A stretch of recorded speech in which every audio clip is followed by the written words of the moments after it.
ایک شخص کو حضور نے دیکھا، اس نے میلے کچیلے کپڑے پہنے، تو حضور نے ٹھنڈی آہ بھری، فرمایا کاش یہ دھو کے کپڑے پہنتا۔ ایک شخص کو دیکھا بال بکھرے ہیں، کنگھی نہیں کی، تو حضور فرمانے لگے کاش یہ کنگھی کر لیتا۔ نفاست پسند آدمی پہ نا بوجھ بنتا ہے۔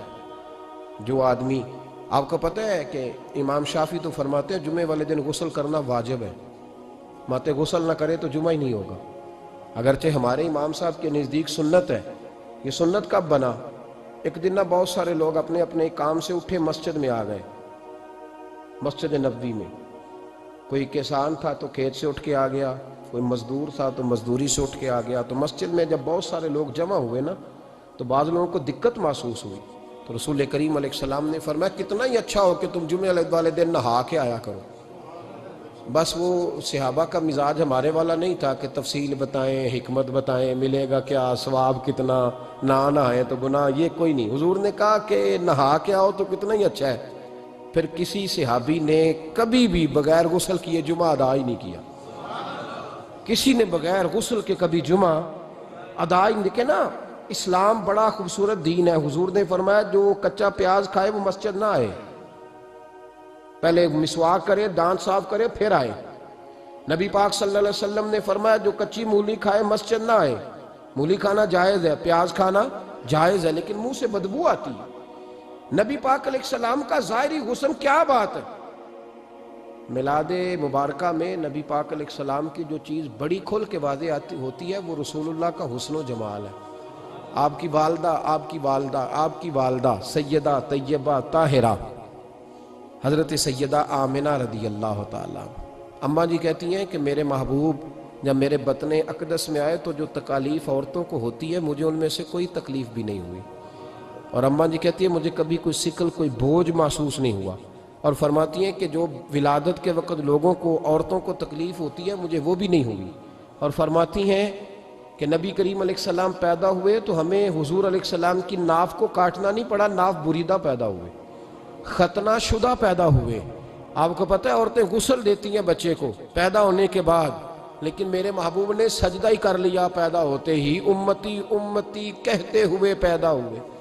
حق نے فرمایا کہ بخشا الصلاۃ والسلام، اور پہلے سجدے پر روز ازل سے درود۔ میرے امام فاضل بریلوی کا جو انداز تکلم ہے نا، اس کی بھی حد ہی کوئی نہیں، کوئی حد ہی نہیں۔ کہاں تک ان کی محبت جاتی، کہنے لگے پہلے سجدے پہ روز ازل سے درود، یادگاری یہ امت پہ لاکھوں سلام، یادگاری یہ امت پہ لاکھوں سلام۔ بتائیے بغیر وضو کے، بغیر غسل کے سجدہ ہو جاتا ہے؟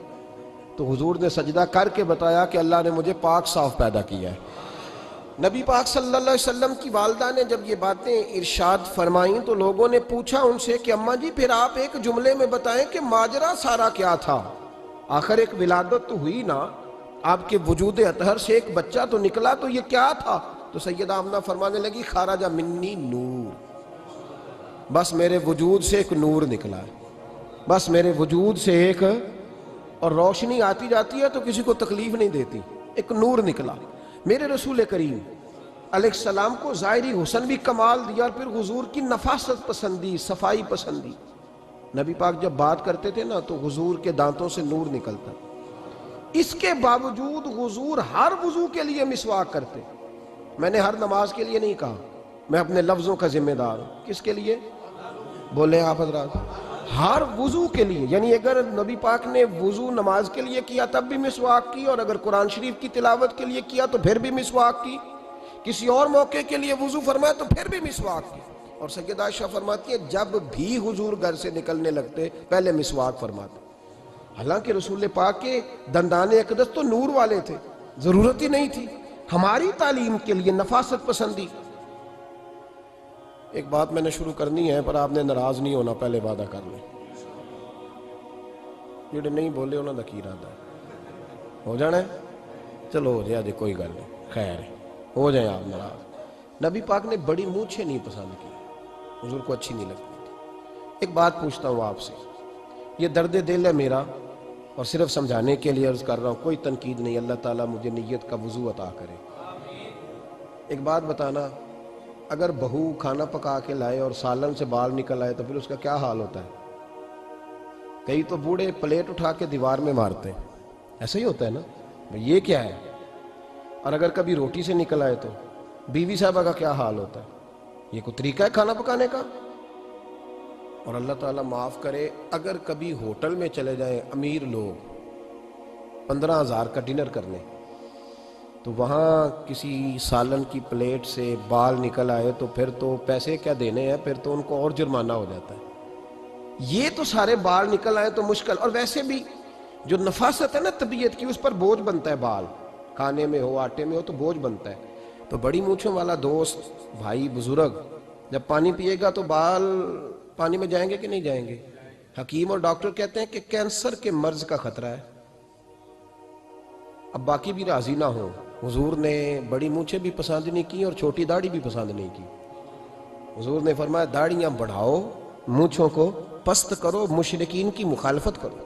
اور ایک مقام پہ رسول پاک علیہ السلام نے یہاں تک فرمایا کہ جو مونچھیں پست نہیں کرتا وہ ہم میں سے ہے ہی نہیں۔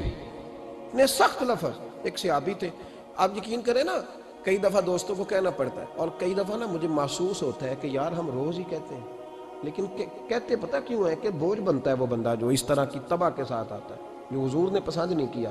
ایک شخص نبی پاک کے سامنے آیا، قاضی عبدالدائم دائم صاحب نے لکھا ہے، بڑی خوبصورت بات لکھی ہے، کہنے لگے حضور کے سامنے وہ اکثر آیا کرتا تھا تو مونچھیں بڑی تھی، حالانکہ داڑھی بھی بڑی تھی، مونچھیں بھی بڑی تھی۔ 2-4 دفعہ حضور نے باتوں باتوں میں تات اللفظ سمجھایا۔ کچھ بندے نہیں سمجھتے، تات اللفظ سمجھاؤ یا بڑا کھول کھول کے سمجھاؤ پر بات سمجھنے کو تیار نہیں ہوتے۔ پتہ نہیں کیا ایسا حسن ہے بھئی، جو حسن نبی پاک نے پسند نہیں کیا وہ کبھی حسن ہو سکتا ہے؟ کبھی خوبصورتی ہو سکتی ہے؟ وہ کسی کا ذاتی کلچر تو ہو سکتا ہے پر دین کی تہذیب نہیں۔ نبی کریم علیہ السلام نے کئی دفعہ سمجھایا تو ان کی سمجھ میں بات نہ آئی۔ ایک دن وہ بیٹھے ہوئے تو حضور نے ایک صحابی سے فرمایا کینچی لاؤ۔ کہنے لگے میں سمجھ گیا کہ میرے ساتھ کچھ ہونے لگا ہے۔ ساتھ ہی حضور نے فرمایا ایک مسواک بھی لانا۔ کہنے لگے میں نے کہا بچت ہو گئی، میرے تو دانت صاف ہے۔ تو یہ شاید اس کی بات ہونے لگی ہے جس کے دانت بھی ٹھیک نہیں۔ دونوں چیزیں جب آ گئی نا تو حضور اٹھے اور نبی پاک نے مسواک ان کے ہونٹوں پہ رکھی، اسی سے آبی کی ہونٹوں کے اوپر مسواک رکھ کے تو اوپر سے حضور نے مونچھیں کاٹ لی۔ فرمایا یہ نہ ایسا کرو، یہ چیز مجھے پسند نہیں ہے۔ حضور نے نفاست پسندی کو۔ اب تو اللہ تعالیٰ خیر کرے، ملانگ آ گئے مارکیٹ میں، ملانگ درویشی فقیری، اور ان کے پاس رش بھی زیادہ ہے، ان کے درباروں پہ بھی رش زیادہ ہے۔ جی کہتے ہیں حضرت صاحب درویش آدمی ہے۔ بھئی روٹی تو پورے ٹائم پہ کھاتا ہے، مونچھیں کٹوانے میں ہی درویش ہو گیا ہے، نہ بال کٹواتا ہے نہ مونچھیں کٹواتا ہے۔ یہ گرو نانک کی تعلیمات ہیں، یہ نبی پاک کی تعلیم نہیں۔ وجود کا کوئی بال نہ کٹوانا یہ سکھوں کا طریقہ ہے، مسلمانوں کا یہ انداز، یہ کدھر کی فقیری ہے؟ دین کوئی غلاظتوں والا معاذ اللہ، کہ بابا کپڑے نہیں بدلتا، بابا غسل نہیں کرتا، بابا بال نہیں کٹواتا۔ بابا ہے؟ پاگل ہے؟